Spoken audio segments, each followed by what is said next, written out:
Tranmere were denied a fourth successive league victory by a mixture of luck and resolute defending. Ian Sharp saw his header hit the crossbar from Sam Aston's free kick. Another set piece, another near miss. Chris Greenacre this time denied by the excellent Gareth Stewart. And with time running out, Ian Goodison saw his header cleared off the line. Definitely not Tranmere's day. A little improvement in their fortunes. These days, he prefers to read about football managers rather than being one. John Aldridge, the former Tranmere boss, does not want to go back into the game. And according to a new study, nearly half of all first-time managers never work in football again. I was told after I accepted it that we were losing nearly $2 million a year. We had to sell our best players, which it took on a chin. But after being there for 5 years and you sold your best players, you got them to a major cup final and 2 quarter-finals of the FA Cup. I come pretty disillusioned. You know, we brought a lot of money into the club, over £10 million worth of money in 5 years, and I just thought that it ground me down in many ways. There was no stability. You couldn't build anything as such. And Aldridge is not alone. Research by the Warwick Business School has shown that a lack of money and impatient chairmen make the chances of success remote. Is this really the impossible job then? It certainly is a very pressured job. I've come across 1 or 2 first-time managers who've said they do not wish to seek another post because, in fact, in 2 years' time, they could be in the same position. But it is something for which, obviously, it is better if you are prepared and you know what you're going in for, and that's why we feel that, and obviously the statistics show, that it's beneficial if managers have done their coaching qualifications. That's music to the ears of those who've long advocated better training for managers. It supports our thinking. Our thinking is to try to get better, more qualified, more able people coming into the profession, having undergone a course of training and education that gives them a better chance to succeed. But what else can be done to help? Some say you have to start in the boardroom. Out of 10 managers sacked, you can say, in my opinion, of what I see through the years, 1 or 2 are maybe not competent or not good enough. And 8 of them are sacked for unrest, for lack of strength within the board, for media pressure, for fans pressure, and that opinion sometimes changes very quickly, you know, and therefore I must say 80% of the managers or even more are sacked for reasons who are wrong reasons. It's a message for football to ponder. In 1992, a manager stayed in his job for an average of 2.5 years. Now he's likely to last just 1.5 years. Alex Payne, Sky Sports. Hartlepool's chronic lack of goals, just 28 all season, was again in evidence. Chris Llewellyn should have opened the scoring, but his chance was smothered. James Walker, on loan at Victoria Park from Charlton, did manage to get the ball into the net, but the goal was disallowed because of an offside flag. Tranmere had their moments too and might have snatched the lead in the second half. Gareth Roberts' clever shot was headed off the line by Hartlepool's Richie Humphreys.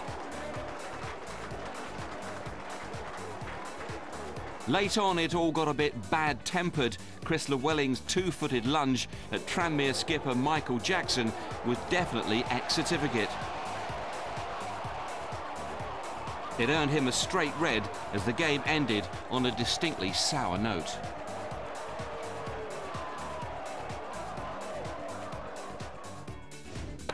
Southend continued their solid start to 2006, but lacked a clinical edge to stay top. They couldn't get past a Tranmere team in good form. Freddie Eastwood took out his own frustration by smashing the crossbar. Meanwhile, Tranmere's on-loan midfielder Stephen O'Leary put himself in contention for a first Rovers goal, but twice couldn't find it. 5 out of Tranmere's last 8 games have ended 0-0.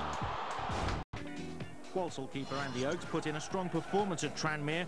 Michael Jackson's dangerous header from a Jason McAteer free kick was expertly blocked by Oakes.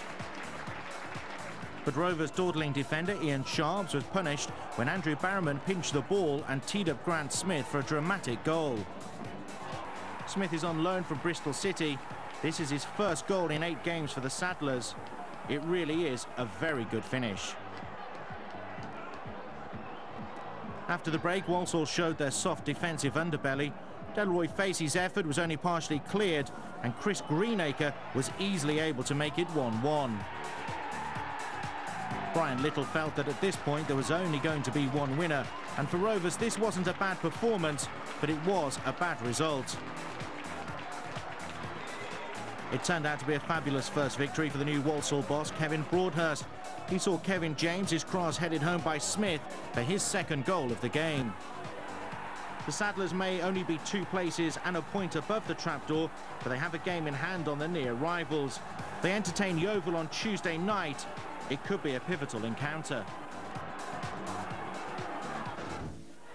Yeovil will view this as 2 points lost as they twice surrendered the lead. As for Tranmere boss Brian Little, this was a video nasty. Some daydreaming from defender Ian Goodison, Craig Rocastle mugged him, and Matt Harrold fired his side in front. After a midweek win at Walsall, it was suddenly looking rosy for Yeovil. But they conceded a soft equaliser from this corner, Ian Goodison making amends for his earlier blunder. Ian Sharps with a near-post flick-on for Goodison. Back came Yeovil in the second half. Matt Harrold's free kick fumbled by on-loan Wolves keeper Matt Murray. It was hardly an auspicious debut for Murray, who struggled with injury at Molineux. Tranmere's second equaliser was from another set piece. Goodison again in the thick of things, Chris Greenacre with the final touch. Yeovil boss Steve Thompson blamed his players for giving away unnecessary free kicks. On Friday night, informed Tranmere eased ahead of Port Vale with some fast-flowing football in which Chris Greenacre cleverly picked out Calvin Zola in the 28th minute. This is Zola's 4th goal of the campaign, but his first this year. He did well to get to the ball before Mark McGregor and George Pilkington, and Zola had been at the creation of the move, along with Steve O'Leary. Tranmere boss Brian Little's warning his players that although they have passed the 50 points for the season mark, they still have work to do. Zola can claim an assist for the second, which Steve O'Leary squeezed into the back of the net. Little believes that it will be a big plus if he can keep hold of O'Leary this summer.